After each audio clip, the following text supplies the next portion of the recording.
Bonjour à tous les amis, j'espère que vous allez bien. Bienvenue dans ce Day Trading Roadmap. Aujourd'hui, on fait un petit résumé des plans sur les indices qu'on a élaborés pendant notre Morning Live, comme tous les matins. Et on commence par le DAX qui sort gentiment par le haut pour l'instant de son range dans lequel il était enfermé depuis le 23 avril. On enchaîne quand même 4 gaps de corps sur les 4 dernières bougies, donc ça montre que les acheteurs sont en train de prendre la main et il est en train de casser le 61,8. Donc ça, c'est plutôt pas mal. Attendre de voir la clôture du jour, évidemment, si c'est confirmé, mais c'est plutôt cool. Quand on zoome un petit peu, attention quand même à ne pas aller trop vite en besogne. On est dans une belle zone de polarité. Ici, hier, j'ai tenté un achat Nasdaq dans une zone de polarité parce qu'il y avait des arguments. Il y avait cassure OPR, cassure 61,8. Je me suis fait stopper pour 5 points. Il est parti au TP juste derrière. Donc, on voit l'importance de ces zones. Donc, attention. Voilà, polarité importante quand même du côté du DAX. Donc ça ne veut pas dire qu'il faut absolument shorter cette zone-là, mais voilà, attention, on préférerait qu'en intraday, voilà, ça passe à la zone qu'on vient de retester pour continuer à payer et pourquoi pas aller chercher les 100%. Donc c'est un petit peu le plan que j'ai mis, voilà, je ne traite pas beaucoup le DAX, mais pas forcément vendre ce marché parce que pour l'instant on n'a pas de signal de retournement.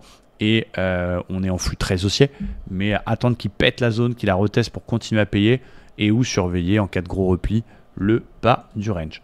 Du côté du Dow Jones, alors il nous a bien validé le W Daily, donc W Daily quand même qui est très très joli sur une belle zone chiffre rond 38 000, donc c'est magnifique. Il n'a pas pullbacké la ligne de coup, vous savez qu'il y a souvent des pullbacks. Ça serait bien qu'ils viennent un petit peu replier. Les flux intraday sont haussiers et il est en train de péter aussi une polarité possible qui avait été que support, la zone 960-980 qu'il est en train de passer gentiment. Alors c'est assez haut, le rebond il s'est fait très violemment grâce au NFP notamment. On est en extrême surachat donc ça fait forcément un petit peu flipper d'acheter là. Ça ne veut pas dire qu'il faut vendre non plus. Du coup, j'ai été systématique hier. Donc, si cet après-midi, on n'est pas trop près du 61,8 et que j'ai une sortie au pair, je serai systématique, sortir intégration dans le flux.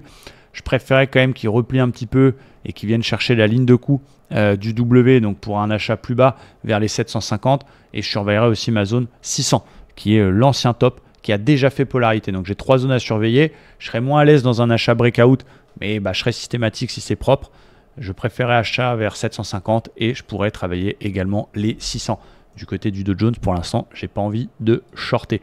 Du côté du Nasdaq, c'est plutôt pas mal aussi, puisqu'il nous a fait une cassure par le haut de son canal, donc qui n'est plus un drapeau potentiel pour l'instant.